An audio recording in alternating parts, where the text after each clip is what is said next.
குடும்பத்தோடு வர சொன்னீங்கன்னா கூட அலறி அடித்து ஓடி வர ஒரு ஆளை இவ்வளோ தூரம் பேச விட்டுக்கிட்டு இருக்கீங்க. இந்த கோமாளியெல்லாம் இன்னும் விட்டு வச்சுருக்கிறது இந்த முக ஸ்டாலின் அவர் மேலே இருக்க தப்பு. ஆமாம், இல்லை நீ சொல்கிறது கரெக்டாக தான் இருக்குது.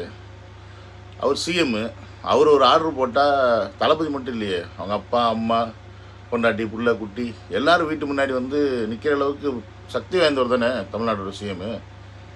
ஆனால் இந்த தொப்பித்தனை ஒரு விஷயத்தை நீ மறந்துட்டியடா, அவர் குடும்பன்றது இன்னும் ஒரு கோடி பேர் பின்னாடி இருக்காங்களே, அவங்களும் சேர்த்துல வருவாங்க. அப்போ என்ன உங்கள் அறிவாலயம்? ஏன்னா உங்கள் அறிவுலாம் இவ்வளோ தான் இருக்கும் அப்படின்றத ஏன்டா அடிக்கடி ப்ரூவ் பண்ணிக்கிட்டே இருக்கீங்க? யாரை பற்றி பேசுகிறோம், என்ன பேசுகிறோம் அப்படின்ற ஒரு புரிதல் கூட கிடையாது. நெறியாளர்னு உட்காந்துக்கிட்டு அந்த ஆங்கர்னு உட்காந்துக்கிட்டு ஒருத்தங்க ஒரு கேள்வி கேட்டால் அதுக்கு பதில் சொல்லாமல் விஜய்லாம் ஏதோ ஒரு ஆளே இல்லை சப்பு அப்படின்ற மாதிரி பதில் சொல்லி என்ன ப்ரூவ் பண்ண விரும்புகிறீங்க? பசங்களை வெறுப்பேற்றலான்னு பார்க்குறீங்களா? இல்லை உங்கள் வீடியோ பார்த்தோன்னே பசங்க எல்லாம் அப்படியே டென்ஷன் ஆகி திருப்பி உங்களை அசிங்கமாக கமெண்ட்ஸில் திட்டணும்னு பார்க்குறீங்களா? என்னதாண்டா உங்களுக்கு என்னதாண்டா குறிக்கோள்? மக்களுக்கு நல்லது செய்யணும் அப்படின்னு தானே நீங்களும் வந்தீங்க அரசாங்கத்தில், நீங்களும் அரசியலுக்குள்ளே வந்தீங்க. மக்களுக்கு நல்லது செய்யணும் செய்ய போகிறோம்னு சொல்லி தானே ஓட்டு கேட்டு வரீங்க. அப்படி இன்னொருத்தன் வந்தால் அதில் உங்களுக்கு என்ன கஷ்டம்? அவனோட நீ பெட்டராக பண்ணால் அவன் ஒன்றை தானே மக்கள் விரும்ப போகிறான் அப்படின்றது புரிதல் இல்லாமல் வர்றவங்க போகிறவங்கெல்லாம் ஏற்றணுன்றது என்ன பழக்கம்? இது சரியில்லை. இது சரியில்லை. உங்களை மாதிரி ஆளுங்களெல்லாம் உண்டு இல்லைன்னு செய்யணும். அது செய்வேன், செஞ்சுக்கிட்டு இருக்கேன். நண்பா நம்பீஸ், என்னோடய சேனல் நீங்கள் ஃபஸ்ட் டைம் வரீங்க அப்படின்னா சப்ஸ்கிரைப் பண்ணிவிட்டு பெல் பட்டனை ப்ரெஸ் பண்ணுங்கள். வாங்க இன்றைக்கி இந்த தொப்பித்தலை என்னெல்லாம் பேசுகிறீங்கன்னு சொல்லி பார்த்து அவனை தலையில் 2 போடு போடுவோம்.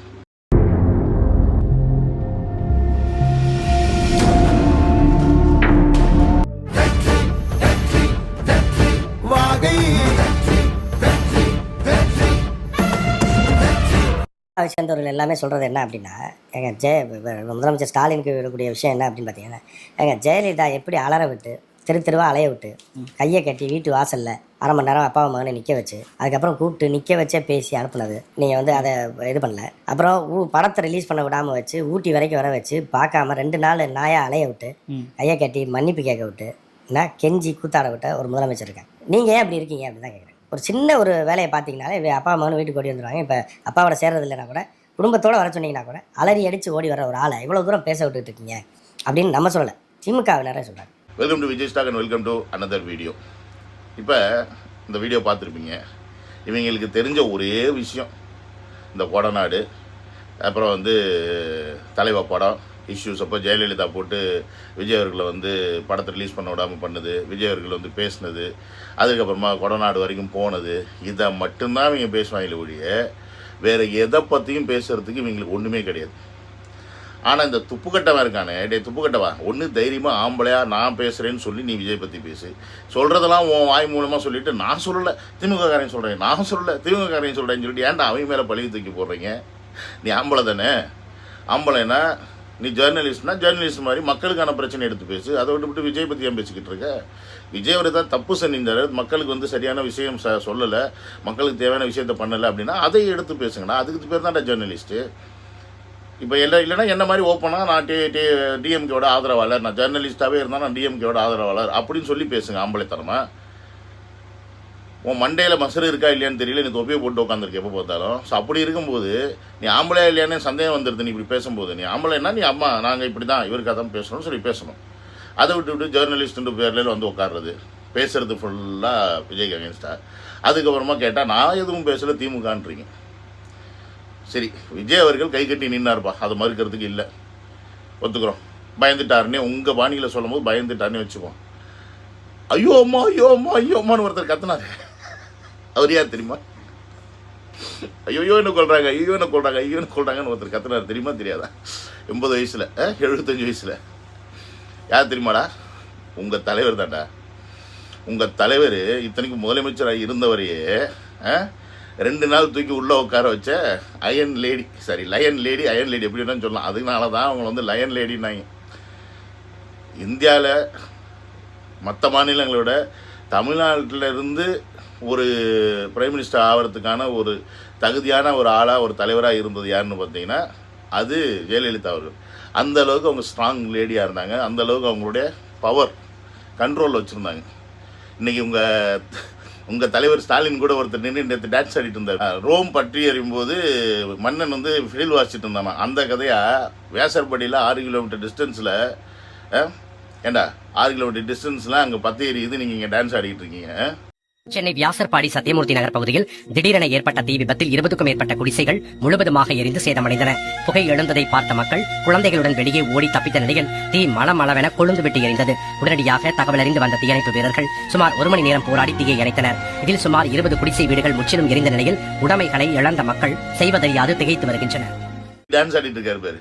இந்த ஆளெல்லாம் நாய்க்குட்டியில் நாய்க்குட்டி, அவட அதை விட பூனைக்குட்டி மாதிரி காலை சுத்த விட்டுட்டு இருந்தவங்கடா அவங்களாம். யார் காலை சுத்த விட்டுட்டு இருந்தாங்க. இன்றைக்கி இவர் கூட நின்று சரிசமமாக நின்று டான்ஸ் ஆடிக்கிட்டு இருக்காப்புல அந்த ஆள்.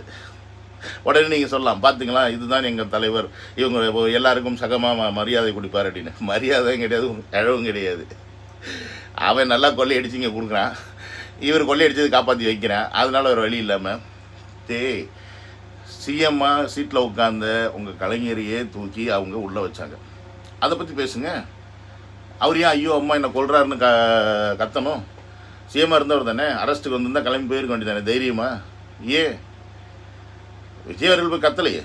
விஜய் அவர்கள் வந்து அவர் நினச்சிருந்தா அன்றைக்கும் அவருக்கு ஃபேன்ஸ் இருந்துச்சு, ஃபேன்ஸை வச்சு 4-5 இடத்துல ஆர்ப்பாட்டம் பண்ணியிருக்கலாம், 4-5 இடத்துல வந்து பிரச்சனை பண்ணியிருக்கலாம். அதுக்கப்புறம் போலீஸ் வருது, அதை அடிக்குது கலக்குது, அது 2வது விஷயம். நினச்சிருந்தா செஞ்சுருக்கலாம். ஏன் கமல்ஹாசன் இன்றைக்கி உங்கள் மையம் வந்து சேர்ந்தார் உங்கள் கூட்டணியில், அவர் பண்ணலையா விஸ்வரூபத்துக்கு நான் இந்த நாட்டை விட்டே செல்கிறேன்? ஜெயலலிதா அவர்களோட ப்ரெஷர் வந்தோடனே எல்லா ஃபேன்ஸும் அவர் வீட்டு முன்னாடி போய் ஆஜராகிட்டாங்க. செஞ்சார்ல, பப்ளிசிட்டி பண்ணார்ல விஸ்வரூபம். அதுக்கப்புறம் தானே அந்த படம் ஹிட் ஆச்சு பயங்கரமாக. ஆனால் விஜய் அவர்கள் எதுவுமே பண்ணலையே, சிம்பிளாக நின்று ரெக்வஸ்ட் பண்ணார். அதுக்கப்புறம் கொடநாளைக்கு போய் பேசினார். ஏன்னா சிஎம், அவங்க சிஎம், அவங்கள்ட்ட பவர் இருக்குது. அண்ட் ஒன் மோர் திங், இதெல்லாம் சேர்ந்து தாண்டா இன்றைக்கி அவர் அரசியலில் இறக்கியிருக்கு. தற்கூறிங்களா? அவரை கொஞ்சம் கொஞ்சமாக ஒரு பவர், அதாவது அதிகாரத்தின் உச்சம் என்ன அப்படின்றத நீங்கள் காட்ட காட்ட காட்ட காட்ட அவர் நினைக்கிறாரு ஒரு எளிய மகன், எளிய பிள்ளைகள் மீது அப்போ எவ்வளோ பெரிய ஒரு வன்முறையும் எவ்வளோ பெரிய அடக்குமுறையும் இந்த அதிகாரம் காட்டும் அப்படின்றத புரிஞ்சுக்கிறாரு. ஏன்னா நமக்கு இவ்வளோ பல லட்சம் ஃபேன்ஸ், ஏன்னா அந்த டைம் வச்சுக்க நீங்கள் சொல்லலாம் தலைவாள், இந்த டயத்தை விட அந்த டயத்தில் கொஞ்சம் ஃபேன்ஸ் கம்மியாகவே இருந்தால் கூட வச்சுக்க. அப்போ அவ்வளோ லட்சம் ஃபேன்ஸ் வச்சுருக்க இவ்வளோ பெரிய ஸ்டாராக இருக்கிற நமக்கு இவ்வளோ ப்ரெஷர், இவ்வளோ விஷயங்களை இவங்க செய்கிறாங்க அப்படின்னா, அப்போ சாதாரண மனிதர்கள் அடித்தட்டு மனிதர்களுக்கு, அன்றாடம் பிழைத்து வாழக்கூடிய மனிதர்கள் மேல் எவ்வளோ அடக்குமுறை வைக்கப்படும், எந்த அளவுக்கு ஒடுக்குமுறை வைக்கப்படும்ன்றதெல்லாம் கொஞ்சம் கொஞ்சமாக புரிஞ்சுக்கிட்டு தான் இந்த அதிகாரத்தை இவங்க துஷ்பிரயோகம் பண்ணுறாங்க. அதை நம்ம கையில் எடுத்து பிரயோஜனமாக மக்களுக்கு கொடுக்கணும் அப்படின்ட்டு வந்தவர் தான் தளபதி அவர்கள். முதல்ல அதை தெரிஞ்சுக்கங்கடா தற்கூறிங்களா. ஸ்டாலின் முதலமைச்சர் வந்து என்னென்னா ஏன் இப்படி இருக்காரு? ஏன்னா ஒரு செகண்டு அவர் முதலமைச்சராக இருக்கார். விஜயெல்லாம் அலற விட்டு ஜெயலலிதா மாதிரி வந்து வீட்டில் நிற்க விட்டு ஒரு 1/2 மணி நேரம் கோட்டையில் கொண்டு வந்து வெயிலில் நிற்க விட்டு சார், அப்போ அவ்வளோ ரசிகர் பட்டாளம் இல்லை சார், இப்போ பெரிய எவ்வளோ ரசிகர் பட்டாளம் இருக்குது, தொண்டர்களே வந்து பல லட்சம் பேர் இருக்காங்க சார். அதை தான் நான் சொல்கிறேன்ல, அது சாத்தியமா? எக்ஸ்பிளனேஷன் மோடு முடிஞ்சிருச்சு, இன்னி ஃபயர் மோடு தான். என்னது ஒரு செகண்டு உங்கள் திமுக காரங்க சொல்கிறாங்கன்னா ஒரு செகண்டு பார்த்தாதா ஸ்டாலின் அவர்கள் நினச்சா விஜயெல்லாம் அலற விட்டுட்டு வீட்டு முன்னாடி வந்து நிற்க வைக்கிறதுக்கு? டேய் கொஞ்சமாவது யோசிச்சு பேசுங்கடா, கொஞ்சமாவது யோசிச்சு என்ன பேசுகிறோன்னு தெரிஞ்சு பேசுங்கடா. இதற்கு முன்னாடி அவர் வெறும் நடிகர், இன்றைக்கி வெறும் நடிகர் மட்டும் இல்லை, இன்றைக்கி ஒரு கட்சியின் தலைவர். முதல்ல அதை புரிஞ்சுக்கணும். தமிழக வெற்றி கழகம் அப்படின்ற ஒரு கட்சியோட தலைவர். அவர் கொடுக்குற அறிக்கையே உங்களால் பதில் சொல்ல முடியாத அறிவு கட்ட ஜென்மங்களா நீங்கள் வந்து அவர் ஆர்டர் போட்டேன்னு உங்கள் வீட்டு முன்னாடி வந்து நொட்டுவாங்களா? ஆம்பளைங்க தானே, செய்யுங்கடா, செஞ்சுருங்க, செஞ்சு தான் பாருங்களேன், அப்போ தெரியும். முடிஞ்சால் தம்பு இருந்தால், திராணி இருந்தால், உடம்புல தைரியம் இருந்தால் செய்யுங்க. அவர் மேலே ஒரு கேஸை போடுங்க, இல்லை அவரை உங்கள் வீட்டு வாசல் முன்னாடி மட்டும் வந்து நிற்க வச்சுருங்கடா. நான் டிவிகேக்கு சப்போர்ட் பண்ணி பேசுறது நிறுத்திடுறேன். நான் நிறுத்திடுறேன். டிஎம்கேலேருந்து சேர்ந்துடுறேன்டா. நான் டிஎம்கேலேருந்து சேர்ந்துடுறேன்டா. சேலஞ்ச் முடிஞ்சால் நீங்கள் அதை செஞ்சுருங்க. எங்கே என்ன பேசுகிறோம், ஏது பேசுகிறோம்? அவன் கேட்குற கேள்வி நிதி ஆயோக்கை பற்றி பேசுகிறானா, அதை பற்றி பேசாமல், அவங்க முதலமைச்சர் அங்கே போய் சரண்டரானதை பற்றி பேசாமல், இவங்க திமுக காரங்களாம் விஜயா ஒரு ஆளாக வந்து ஒரு ஆர்டர் போட்டால் வந்து நின்றுவாங்களா? இதை போடுங்க ஆர்டரு. உங்களால் ஆர்டர் என்ன போட முடியும்? எப்படி போடுவோம்? என்னென்னு போடு, நீ போடுங்க, ஆர்டரை போட்டு தான் பாருங்களேன். ஒன்றும் பண்ண முடியாது. நீங்கள் இப்போ எதுக்கு பர்மிஷன் கொடுக்கல? ரோட் ஷோவில் பர்மிஷன் கொடுக்கல. நீங்கள் மதுரையில் நடந்துச்சா இல்லையா? கோயம்புத்தூரில் ரோட் ஷோ பண்ணுற பிளானே இல்லை. ஆனால் ரோட் ஷோவை மாறிச்சா இல்லையா? இன்னமும் அவர் ஆர்ப்பாட்டம் பண்ணணும்னு நினைக்கல. அவருக்கு அந்த குறிக்கோள் கிடையாது. அறிக்கை விடுறது மூலியமாக நம்மளுடைய கருத்தை ஸ்ட்ராங்காக பதிவு பண்ணுவோம், மக்களுக்கு எந்த பிரச்சனையும் இல்லாமல் மக்களுக்கு தெரியட்டும், இந்த விஷயத்துக்கெல்லாம் விஜய் அவர்கள் குரல் கொடுப்பார் அப்படின்றது தெரியணும் அப்படின்றனால அந்த அறிக்கையை விடுறார். ஏன்னா நாளைக்கு வந்து அதை பற்றி பேசலைன்னா அன்றைக்கி நீங்களே ப்ரூஃபாக வச்சுட்டு பேசலாம்டா. அன்றைக்கி இதுக்காக அறிக்கை கொடுத்தாரு, இன்றைக்கி இதை பற்றி பேச மாட்டாரு, நீங்களே பேசலாம். அதெல்லாம் தெரிஞ்சும் இதெல்லாம் பதிவாகுன்றது தெரிஞ்சும் தளபதி அவர்கள் அறிக்கை கொடுக்குறாரு அப்படின்னா அப்போ அது அவர் தெளிவாக இதை நான் செய்ய போகிறேன் அப்படின்னு மக்களுக்கு உணர்த்துறார், மக்கள்கிட்ட கொண்டு போய் சேர்க்கிறார். ஏன்னா நீங்கள் அவர் வீடியோவில் பேசி போகும்போது கூட நீங்கள் எடிட் பண்ணி கட் பண்ணி உங்களுக்கு என்ன தேவையோ அதை மட்டும் தானே போடுவீங்க. ஆனால் அறிக்கை இப்படி பண்ண முடியாதுல்ல, என்ன போட்டிருக்காரு அதுதானே. ஸோ அதனால் இதெல்லாம் தெரிஞ்சு தான் அவர் பண்ணிகிட்டு இருக்காரு. அவருடைய கட்சியில் இன்றைக்கி இது வரைக்கும் இந்தியாவில் எந்த கட்சியிலையும் வரலாற்று சாதனை எவன் கட்சியிலையுமே சேரல. 1 கோடி பேர் நீங்கள் அவர் கட்சியில் உறுப்பினராக இருக்காங்கடா வித் ப்ராப்பர் ப்ரூஃபோடு.